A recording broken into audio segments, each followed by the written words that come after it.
Oi, gente! E aí, tudo bem com vocês? Como passaram nesse um mês sem mim? Eu sei que vocês choraram, que vocês pediram pra eu voltar, né? Vocês sentiram muito minha falta. Mas enfim, hoje é com muito prazer que eu venho anunciar que estamos aqui com mais um episódio de Sopa de Letrinhas. Eu sou a Dana, como vocês provavelmente já sabem. E finalmente apareci, né? Tive um mês muito conturbado aí, de 1 milhão de coisas pra fazer, 1 milhão de coisas que aconteceram na mesma época. Casamento, escritório, 1 milhão de coisas e acabei não tendo tempo, né, pra vir aqui falar com vocês. Mas estou aqui agora. Então, antes de eu começar a falar sobre o tema de hoje, né, tem um pouquinho a ver com o tema de hoje também, eu queria contar um pouco sobre como que foi os eventos que aconteceram aí no mês de setembro, que eu fui, né. No dia 21 e 22 de setembro, se não me engano, não era 22 e 23, 21 e 22 mesmo. Aconteceu o Fantasticon, que é o simpósio de literatura fantástica que acontece aqui em São Paulo todo ano, como eu falei pra vocês já uma vez num vídeo. E aconteceu na Biblioteca Viriato Correia, na Vila Mariana, e foi bem legal. Eu só consegui ir em um dia, né? Eu só fui no domingo. Mas foi bem legal, eu encontrei vários autores queridíssimos lá, o pessoal tava fazendo mesa redonda, mesa de autógrafo, o pessoal que foi se divertiu bastante. E eu tava responsável pela parte do encerramento da Fantasticon, né? Então eu quis fazer uma coisa diferente e pensar, por que a gente não junta um pouco dança com literatura? Né? Eu gosto muito de dançar, eu faço aula de dança há uns anos já. E então eu juntei com umas amigas minhas, que eu fazia aula com elas, e a gente decidiu fazer um luau de dança. E eu fiz um solo de Tribal Fusion, parênteses. Tribal Fusion é uma dança do ventre misturada com vários outros tipos de dança junto. É uma dança do ventre misturada com break, com flamenco, com dança indiana. É uma dança que eu amo de paixão, assim, desde antes de eu saber que tinha aqui no Brasil. E assim que eu soube que tinha, eu fui correndo fazer aula, porque eu sou apaixonadíssima. E eu aproveitei pra fazer o meu solo inspirado em steampunk, que é uma coisa que eu gosto muito, né? Como também todo mundo já sabe. Acabei juntando umas músicas do Dr. Steel. Pra quem não conhece, procurem no YouTube o Dr. Steel. E dancei, foi muito legal. Né? E minhas outras amigas também dançaram. Uma delas foi o grupo Organic Triad, que dançou uma música maravilhosa, inspirada nos contos de Marquês de Sade. E a minha amiga Castela Rúbia, que dançou uma dança gótica com espada, que foi, tipo, incrível. E eu também chamei uma banda muito legal, chamada Olan Ensof, que é uma banda renascentista que faz folk medieval brasileira. E, gente, vocês precisam ouvir, porque é a coisa mais sensacional do mundo. E eu precisava falar isso pra vocês, porque apesar de parecer que não tem nada a ver com literatura, todas essas coisas se juntam assim, sabe? Primeiro que todas as nossas danças foram baseadas em coisas literárias, né? E segundo, porque o Olan, eles é música própria, né, de autoria própria, então eles recitaram várias coisas lá, de grandes guerreiros da mitologia, do rei Arthur.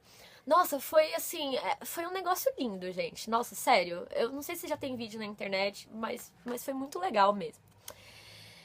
E aí, né, por causa da dança do steampunk que eu fiz, eu acabei sendo convidada para dançar dia 18 de outubro agora, na sexta-feira.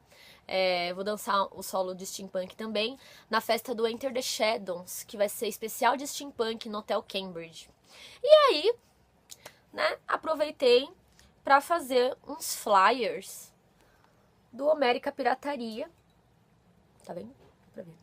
Do Homérica Pirataria, que por enquanto é o único conto de steampunk que eu tenho, então eu aproveitei que já que eu vou numa festa steampunk e dançar steampunk, por que eu não aproveito para divulgar um pouco do meu trabalho como autora de steampunk, né? E então fica a dica para vocês também que estão aí ralando em marketing pessoal de autor iniciante e tal, se você não sabe muito bem como divulgar seu trabalho, Então a gente tem todas as mídias sociais aí, né? A gente tem Facebook, Twitter, todas as coisas para vocês usarem. E também o bom e velho papel, que é tudo de bom. Não é caro de fazer. Eu fiz, bom, eu que fiz a arte do meu, porque eu trabalho com isso, né? Mas é super tranquilo de fazer. Ainda coloquei um QR Code aqui, que quem tiver o leitor só escaneia, já abre na página da editora Draco direto, com todos os links para comprar online. E é isso, eu achei legal, quis mostrar pra vocês que eu fiz um montão de flyers e eu vou distribuir na sexta-feira. Aí tá. Outra coisa que aconteceu em setembro, foi dia 7 de setembro, rolou o lançamento do Retrofuturismo, da antologia Retrofuturismo, lançada pela editora Tarja, que é esse bonitão aqui. Olha só. Que foi uma antologia que eu tive muito prazer de ser convidada em 2011. Eu tinha acabado de começar, tinha acabado de lançar o Steampunk. E o Romeu Martins, que foi o cara que compilou todos esses contos e fez o prólogo de todos, meu mestre, muito querido, ele me convidou pra escrever Transistor Punk. E, pra ser sincero, eu nem sabia o que era. Porque o retrofuturismo, ele é uma coletânea de todos os punks que existem por aí. Então a gente tem Stone Punk, Bronze Punk, Middle Punk, Clock Punk, Stone Punk, Diesel Punk. Todos os punks que vocês já ouviram falar e os que você não ouviram falar também. E de vários autores diferentes. E eu fui convidada para fazer o Transistor Punk, que é uma distopia que acontece na época da Guerra Fria. Né, mais ou menos por aí. Acabei usando isso de base para fazer o meu conto e aproveitei para fazer sobre um tema que eu queria fazer há muito tempo, que era escrever um conto sobre Japão, né? Que todo mundo sabe que eu piro em Japão e eu nunca tinha feito um conto assim sério sobre Japão. Então eu acabei fazendo uma distopia aí de uma história alternativa, onde os rumos da Guerra Fria foram um pouquinho diferentes, focados no Japão. E esse conto eu escrevi em 2011, como eu disse, então faz 2 anos já que eu fiz. Só conseguiu ser lançado agora. E eu não tinha mexido nesse conto desde então, né? E na verdade é sobre isso que eu vou fazer, eu sou de letrinhas hoje. Por que eu tô falando isso? Quando eu abri o meu conto, de 2 anos atrás, falei, eu vou ler. Porque eu lembro que eu adorava esse conto. Eu gosto desse conto, né? E eu amava esse conto, porque eu pesquisei tanto pra fazer. Gente, vocês não têm noção. Imagina alguém perguntando pra todos os amigos físicos que eu tenho, assim, o que é um transistor? Como que funciona um transistor? Tenta me explicar como que funciona, qual é o sistema de circuito e tal. E 4 horas da manhã, eu voltando no carro com um amigo meu, que é professor, e ele tentando me explicar. E eu, sinceramente, sou péssima em exatas e eu não entendi direito, então eu peguei um resumo do que ele tinha falado e trabalhei em cima e consegui, e ficou legal. E aí eu consegui fazer o conto usando a tecnologia dos transistores. Então foi tipo uma pesquisa, assim, louca em cima disso, né? E, nossa, eu guardo o conto com muito carinho no meu coração. Aí o que acontece? Nesses 2 anos que se passaram, aconteceram muitas coisas, né? Tipo, na área da literatura falando, assim, né? Eu li muitas coisas, mas... Conheci o Eric da Draco, que me passou várias dicas, como eu já falei pra vocês em outros vídeos, então eu não vou repetir. E quando eu peguei esse conto pra ler, de novo, quando eu peguei o livro, que é tão lindo, e todo bonitinho, assim, aí eu abri o meu. Vou falar nisso, deixa eu achar aqui o meu. Então, e aí quando eu peguei o meu, aqui ó, Transistor Punk, Akazuko. E aí quando eu peguei o meu conto e eu fui ler, parecia que outra pessoa tinha escrito o meu conto. Eu sei que é meu, porque eu leio e sei que ninguém mexeu e nada, então não foi tipo, ai meu Deus, mexeram no meu conto. Nada a ver. Mas parecia que outra pessoa tinha escrito o meu livro, assim, sabe? Tinha tanta coisa que eu pegava assim e falava, nossa, mas por que eu construí a frase desse jeito, sabe? Eu podia ter construído de outro jeito. Eu podia ter feito isso de outro jeito, eu podia ter feito aquilo de outro jeito. Porque hoje em dia eu escrevo diferente, né? E isso me incomodou um pouco, sabe? Porque eu gosto muito da ideia do livro, mas hoje em dia eu acho que eu não consegui passar o conto do jeito que eu gostaria de ter passado. E na época, pra mim, tava muito bom. E eu não estou falando que o conto é ruim, tá? Por favor. Porque eles aprovaram e eles gostaram, então pode até ser frescura minha, assim, sabe? Mas não é nem questão de ser bom ou de ser ruim. É só de ser diferente. Porque ao longo do caminho você aprende coisas, seu estilo vai mudando um pouquinho, você agrega coisas na sua escrita que antes não tinha, você tira coisas da sua escrita que antes tinha. É normal isso, é um processo de evolução X, né? Se você pegar o primeiro livro da Rowling, do Harry Potter e a Pedra Filosofal, e pegar o Deathly Hallows, As Relíquias da Morte, totalmente diferente. O jeito de escrever, as palavras, enfim. E eu tive essa mesma sensação com o meu conto do Akazoko. Eu li e fiz, nossa, gente, muito diferente do que eu escrevo, né? E enquanto isso acontecia, eu também estava escrevendo o meu conto novo, que eu ainda não posso falar o que é. E tava tendo muitos bloqueios de ideias, assim. Acho que acontece com todo mundo que escreve, sabe? Tem aquela hora que você começa a escrever, nossa, tá super fluindo. Aí de repente você para, empaquei, não sei o que eu vou colocar aqui. Você sabe tudo que vai acontecer na história, mas você não sabe como ir trabalhando isso, né? Aquele intermediário, aquela mudança, como que sai de uma cena e vai pra outra. E eu tava tendo muito bloqueio. Aí eu, não, vou mudar isso daqui. Aí eu peguei lá no meu caderno, na minha estrutura de texto, eu risquei uns negócios, troquei umas coisas. Aí andou mais um pouco. Aí eu fiz mais, nossa, vários parágrafos. E aí travei de novo. Aí eu, gente, não tá dando assim. Comecei a ficar muito frustrado. E essa frustração é um negócio. Quando você fica frustrado pra escrever, você não consegue fluir aquilo vai te dando uma amargura por dentro. Porque você sabe que você tem a história, você sabe o começo, o meio, o final. E não sabe como passar isso. Ou como driblar uma barreira de uma coisa que você mesmo criou. E eu parei de escrever. Eu parei e falei, olha, não tá dando. Eu preciso, sei lá, ler mais. Então foi o que eu fiz, fui ler mais.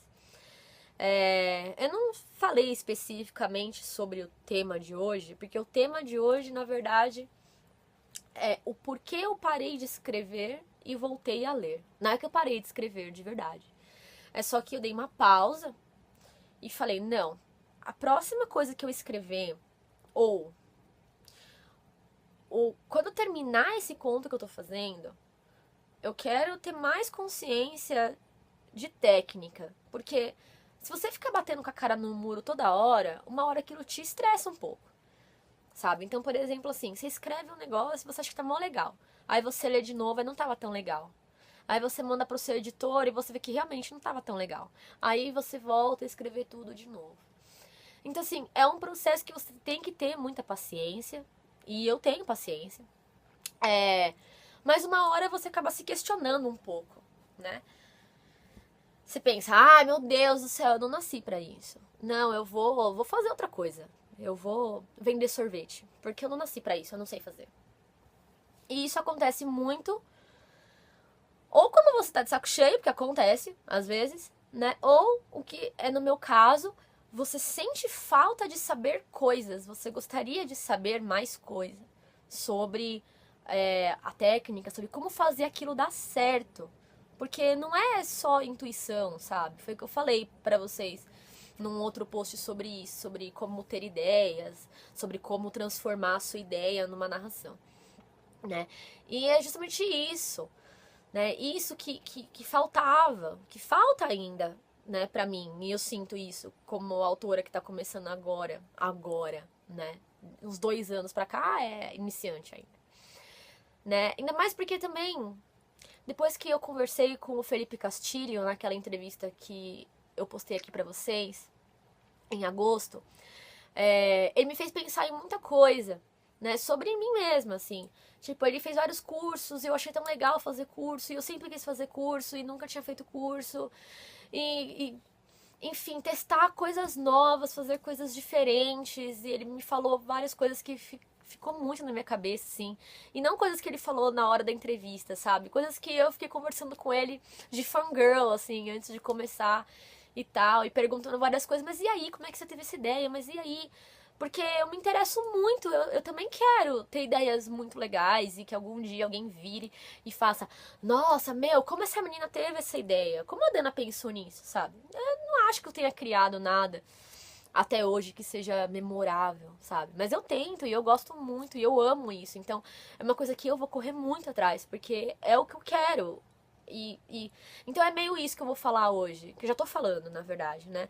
É como a frustração, como você tem que transformar essa frustração numa coisa boa.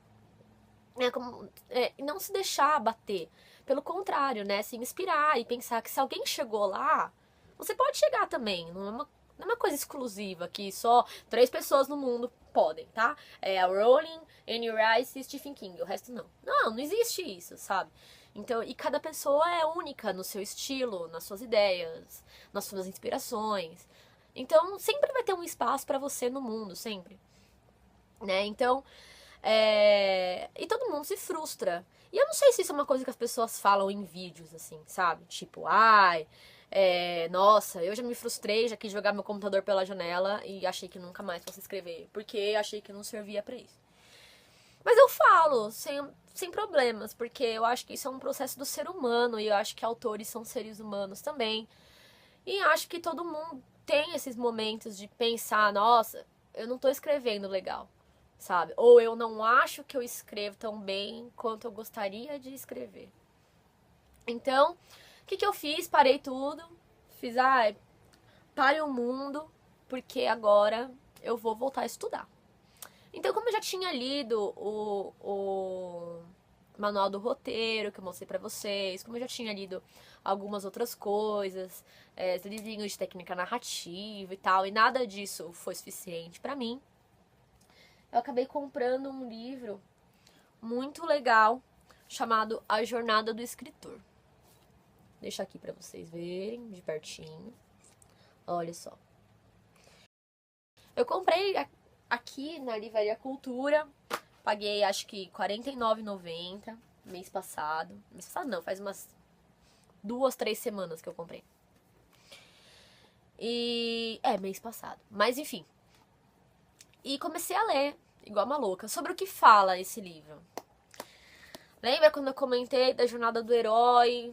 Sei lá, no segundo vídeo que eu fiz pra vocês, mostrando todos os passos da jornada do herói e que, como todas as histórias famosas seguem essa linha da jornada do herói, que é aquilo de, tem um mundo comum, depois tem um mundo especial, blá blá blá. É isso. Só que esse livro é muito legal, por quê? Porque ele não fala só sobre todos os passos da jornada do herói, ele fala minuciosamente sobre todos os passos da jornada do herói, mostrando isso em coisas que a gente já viu, ou já assistiu, ou consegue fazer esse parâmetro. E também fala muito sobre os arquétipos de personagens, né? De criação, abri na página, certinho. Acontece isso às vezes, né? Fala sobre os arquétipos, quem faz papel, como que é o papel de herói, quem faz papel de mentor, quem faz papel do sátiro, quem faz papel do sombra, que é o arqui-inimigo, ou como às vezes os arquétipos se misturam, sabe? É um herói que tem um lado sombra, né?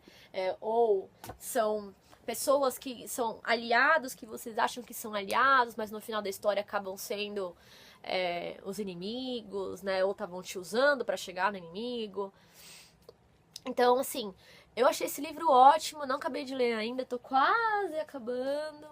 Né? Na verdade, eu já acabei toda a parte da jornada, de fato.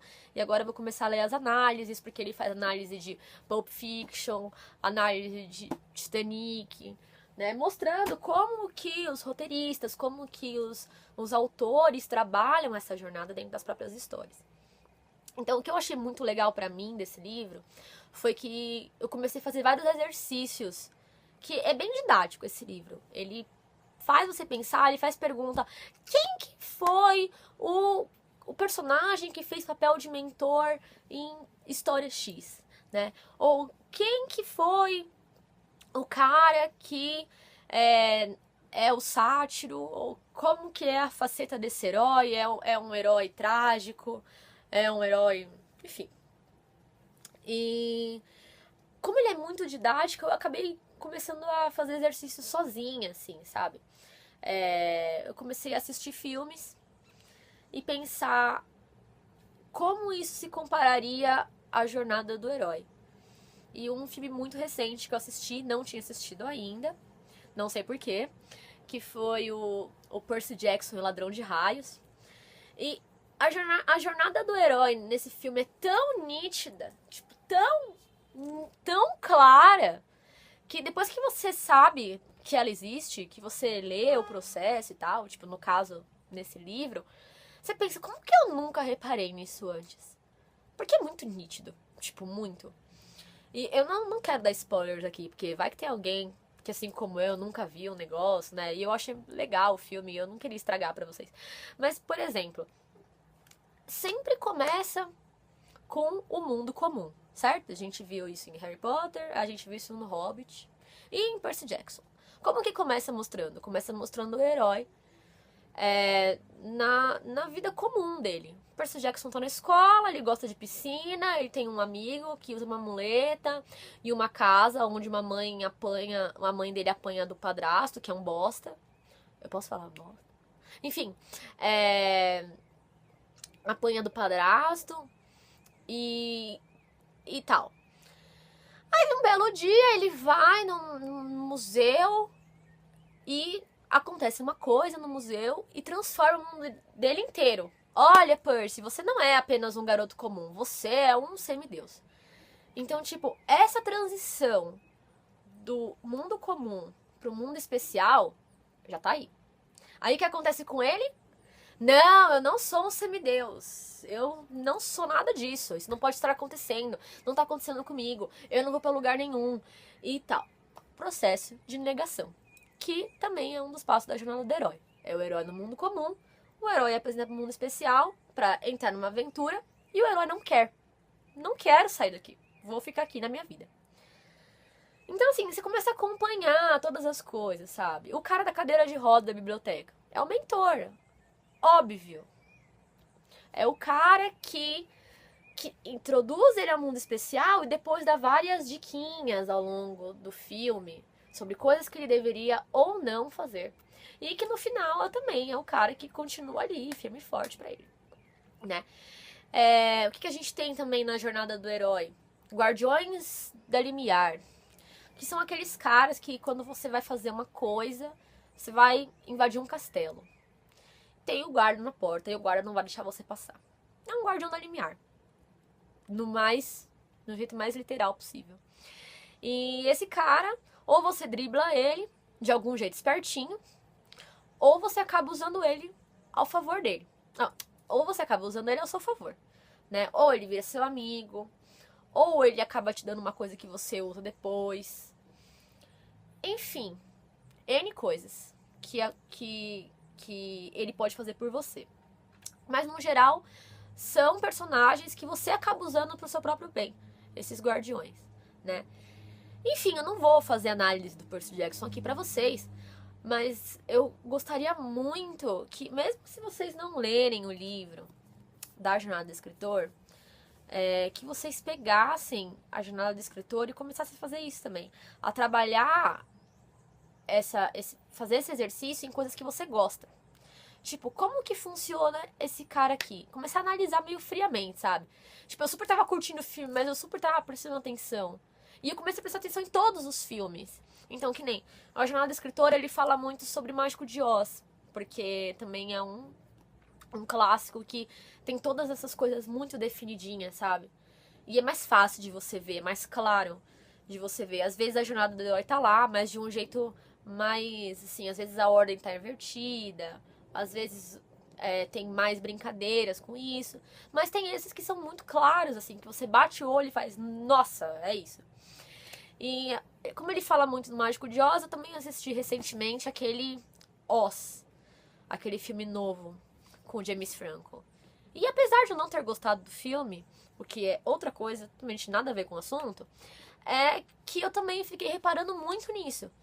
Vamos reparar na jornada do herói. E também respeita muito a jornada do herói. Então você começa a ficar meio louco, assim. Sabe, vocês assistiram o número 23? Com o Jim Carrey, que é o cara que começa a ficar obcecado, que ele começa a ver o número 23 em tudo. Ele faz todas as contas do aniversário dele, do número 23, e o número do apartamento é 23, e tudo é 23. É tipo isso, só que com o Jornal do Herói. Comecei a ficar meio obcecado, assim, sabe? Mas isso é bom, porque se você entende muito, se aquilo fica muito claro pra você, você consegue usar isso a seu favor. É o seu próprio guardião da limiar, né? E eu pretendo, como eu vou dizer, eu tenho um livro pronto já, desde 2009, que é um livro que eu quero muito lançar. Eu já cheguei a comentar aqui com vocês também, que é o livro que tem um universo de onde pertence o Homérica Pirataria, né? O Homérica Pirataria, na verdade, é um spin-off desse meu livro, que não é sobre piratas, mas ele tem um universo tão grande que permitiu que eu fizesse uma história com personagens que têm histórias próprias dentro desse universo, não necessariamente ligados com os heróis da minha história. Enfim, é o meu bebê, é o meu xodó, vamos dizer assim, esse livro. E eu reescrevi ele 3 vezes já. Só que eu ainda não tô feliz, então o que eu vou fazer? Eu vou apagar tudo, do zero. E vou montar ele inteiro de novo. Só que dessa vez pensando mais nisso, né? Pensando mais nessas técnicas que eu tô aprendendo. Eu ainda tenho mais um livro pra ler depois desse, que foi um livro que o Eric me passou e eu fui atrás. E quando eu estiver lendo esse livro, aí eu falo dele pra vocês. Mas, e depois que eu terminar de ler esses 2 livros, aí sim eu vou voltar com os meus contos, aí sim eu vou voltar com o meu livro, dessa vez com mais consciência e querendo aprender mais. Então é isso, o Sopa de Letrinhas de hoje.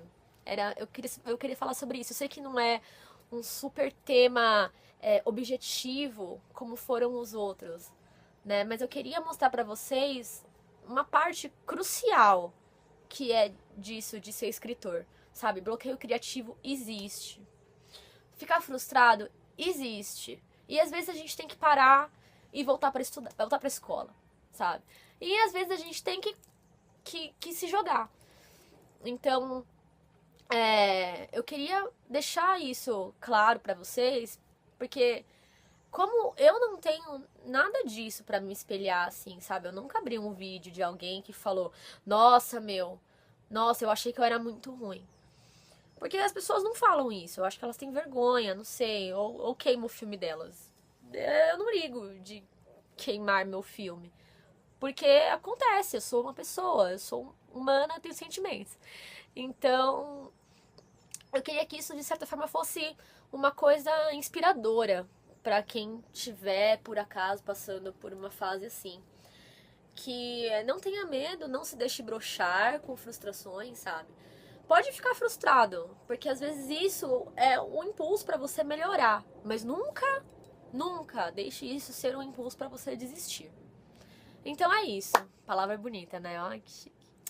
Então é isso. Um beijo pra vocês. Eu espero que a gente se encontre logo. Novidades, estarei por aí. E fica um abraço pra vocês. Qualquer coisa deixem comentários aqui ou se inscrevam no canal pra receber e tudo. Beijo. Tchau, tchau.